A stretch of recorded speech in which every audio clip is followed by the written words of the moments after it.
আসসালামু আলাইকুম রহমতুল্লাহ। ছোটবেলায় ঘাস তুলেছেন কিন্তু ঘাস কাটা খেলেন নাই, এমন লোকের খুবই অভাব। ছোটবেলার স্মৃতি আসলে ভোলার মতো না। এই যে আমার হাতে একটা ঘাস দেখতে পাচ্ছেন, আমরা ছোটবেলায় এরকম ঘাস তুলতাম, দল বেঁধে আসতাম ঘাস তুলে। তো তখন তো আর এত কিছু বুঝতাম না, তো আমরা ঘাস কাটা খেলতাম। সিস্টেমটা ছিল এমন, এভাবে সুন্দর করে একটা সমতল জায়গা কাছে নিয়ে আসলে বানাতাম। বানানোর পরে এই পাশে একটু এবং এই পাশে আরেকটু দেওয়ার পরে এই এরকম একটা ঘাস এদিক দিয়ে পুঁতে দেওয়া হতো, আবার আরেকটু ঘাস এভাবে দিয়ে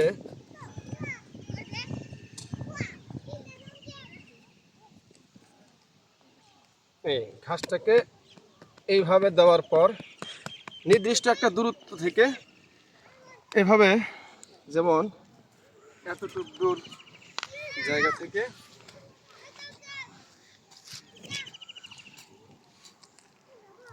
এতটুকু দূরত্ব থেকে এভাবে আঁচন দিয়ে এভাবে ঢিল দেওয়া হতো।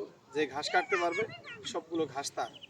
তো সিস্টেমটা ঠিক এমন ছিল, যেমন এখানে কিছু ঘাস আছে, তো এই পরিমাণ আরও কিছু, যেমন ওইখানে কিছু ঘাস, এই ঘাসগুলোকে একসাথে করার পর তা এখানে কিছু পরিমাণ সমান সমান কিছু ঘাস এভাবে একসাথে করা হতো। তো একসাথে করার পর এই যে এক সমান হলো। তো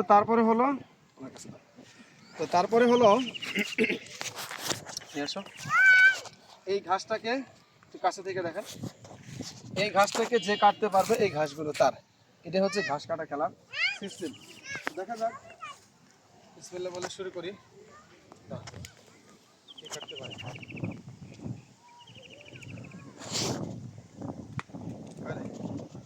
সিস্টেমটা মূলত ধরার সিস্টেমটা ঠিক এরকম, এরকম করে ধরে এরকম করে মারার পর উল্টো হবে। চলো দ্রুত করতে হবে, দেখা যাক কে কাটতে পারে। আসলে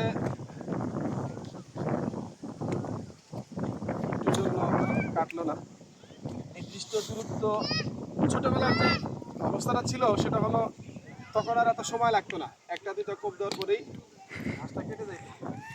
কিন্তু এখন আর সেই নেই। অবশেষে দেখাই, এই যে দেখে যান,